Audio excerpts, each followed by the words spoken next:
देश में आज 94,943 केसेस एक्टिव केसेस की दृष्टि में आते हैं, यानी कि वह केसेस जो या तो होम आइसोलेशन में हैं या जिनको हॉस्पिटल सेटिंग में मॉनिटर किया जा रहा है।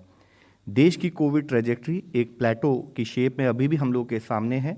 हम देखते हैं कि एवरेज डेली केसेस देश में पिछले एक हफ्ते से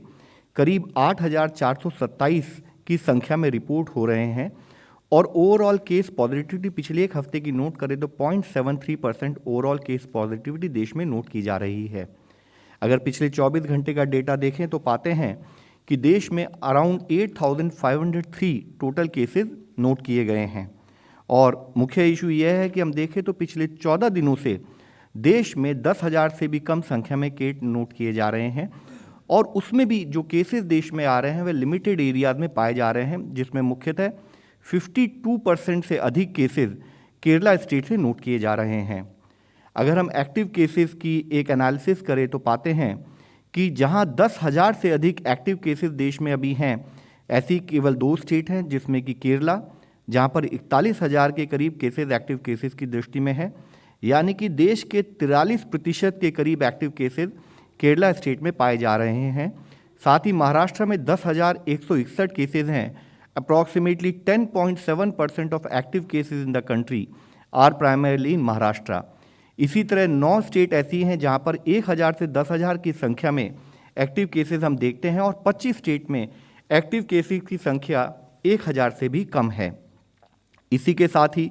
अगर हम ओवरऑल केस पॉजिटिविटी को एनालाइज करें तो पाते हैं कि पिछले 2.5 महीनों से हमारे देश की ओवरऑल केस पॉजिटिविटी 2% से भी कम है और पिछले हफ्ते में, जैसे कि इससे पहले हमने बताया, अप्रॉक्सीमेटली 0.73% केस पॉजिटिविटी पिछले हफ्ते में नोट की गई है। अगर हम देखें तो आज देश में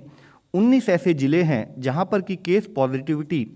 5 से 10% के बीच में है, जिसमें मुख्यतः केरला के 8 ज़िले हैं, मिजोरम के 5 ज़िले हैं, मणिपुर से 2 ज़िले हैं और इसी तरह अरुणाचल प्रदेश, नागालैंड, पुडुचेरी और वेस्ट बंगाल से एक ज़िला है। देश में वैक्सीनेशन का कार्य सुचारू रूप से चल रहा है।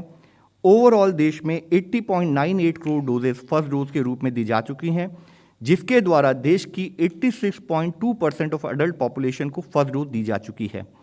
इसके साथ ही सेकेंड डोज 50.21 करोड़ दी जा चुकी हैं और देश में 53.5% ऑफ अडल्ट पॉपुलेशन को फुली वैक्सीनेट किया जा चुका है। ओवरऑल अगर हम देखें कंटिन्यूड बेसिस पर करते हुए इन एफर्ट्स में हम लोग अब तक 131 करोड़ से अधिक डोजेज एडमिनिस्टर कर चुके हैं और साथ ही अगर हम पिछले कल का देखें डेटा तो पाते हैं कि 74.5 लाख डोजेज पिछले 24 घंटों में देश में एडमिनिस्टर की गई हैं। इसमें भी मुख्यतः हम देखते हैं कि ऑन कंटिन्यूइंग बेसिस देश में अधिक संख्या में कोविड वैक्सीनेशन के एफर्ट चल रहे हैं, जहां सितंबर के माह में हमारा average daily vaccination 78.69 lakh doses per day था। हमने फेस्टिवल सीजन के समय में कुछ कारणों से उसमें कुछ कमी नोट की और अब हम देखते हैं कि दिसंबर के माह में फिर से वह आंकड़ा हम लोग उसके आसपास पहुंच रहे हैं और एवरेज डेली वैक्सीनेशन देश का बढ़ते हुए अभी एवरेज में 78.66 लाख डोजेज पर डे के औसत से हम कर रहे हैं। ओवरऑल नवंबर के माह में 17.79 करोड़ डोजेज दी गई और दिसंबर के माह में अब तक 7.08 करोड़ डोजेज हम लोग एडमिनिस्टर कर चुके हैं। 24 नवंबर को पहला केस ओमिक्रॉन का साउथ अफ्रीका के गौटेंग प्रोविंस में नोट किया गया था और 26 जनवरी को, यानी कि अधिक टाइम ना लेते हुए भी 26 जनवरी को WHO ने उसको वेरिएंट ऑफ कंसर्न के रूप में घोषित किया। हमारे देश में पहले 2 केस जो कि कर्नाटक से आए थे उनको 2 दिसंबर को नोट किया गया और अभी ओवरऑल 25 केस ओमिक्रॉन के पॉजिटिव के देश में पाए गए हैं। अगर हम देखें कि उसमें ये ओमिक्रॉन केसेस किन कंट्रीज़ में अधिक संख्या में पाए जा रहे हैं तो देखते हैं कि यूनाइटेड किंगडम में 817 केसेस, डेनमार्क में 796 केसेस और साउथ अफ्रीका में 431 ओमिक्रॉन पॉजिटिव केसेस अब तक पाए जा चुके हैं।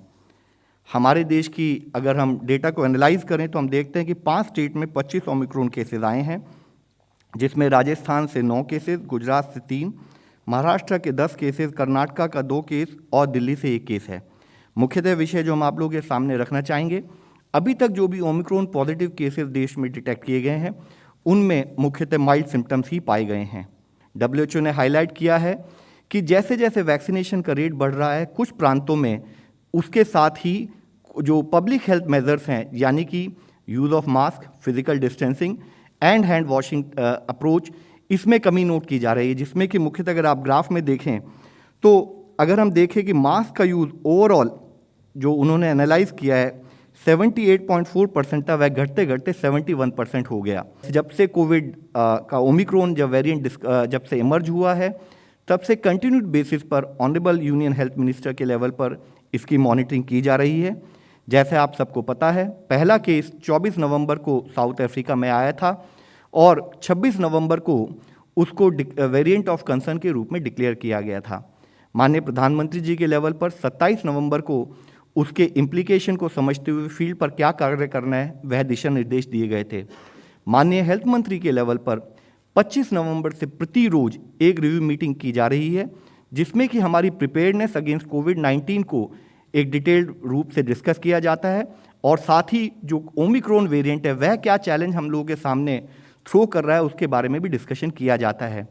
इस मीटिंग में member NITI Aayog, principal scientific adviser to government, secretary health, secretary department of biotechnology, DG ICMR, national technical advisory group on vaccination, NCDC और संबंधित सारे अधिकारी रहते हैं, जिसमें मुख्यतः डेली केसेस की जो ट्रेजेक्ट्री है देश के सभी स्टेट्स की और जिलों की और साथ ही ग्लोबल ट्रेजेक्ट्री को एनालाइज किया जाता है और ओमिक्रॉन और कोविड के द्वारा क्या क्या चैलेंजेस हम लोग के सामने आए हैं उससे संबंधित एक कार्यप्रणाली बनाई जाती है और उसके अंतर्गत कार्य किया जाता है। Clinically, Omicron as yet not posing burden on healthcare system. However, vigil has to be maintained. Number two,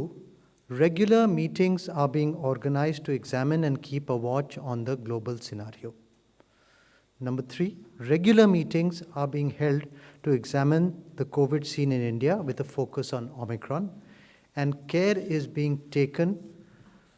and we need your help, to not spread panic. Communication is being planned accordingly, and district level restrictions to be implemented where the test positivity rate is more than 5%, and those districts remain very small in number, around 25, 26 only. And districts and states to ramp up testing as appropriate, and scientific evidences for diagnosis and treatment are being reviewed regularly, and the treatment remains unchanged at the moment.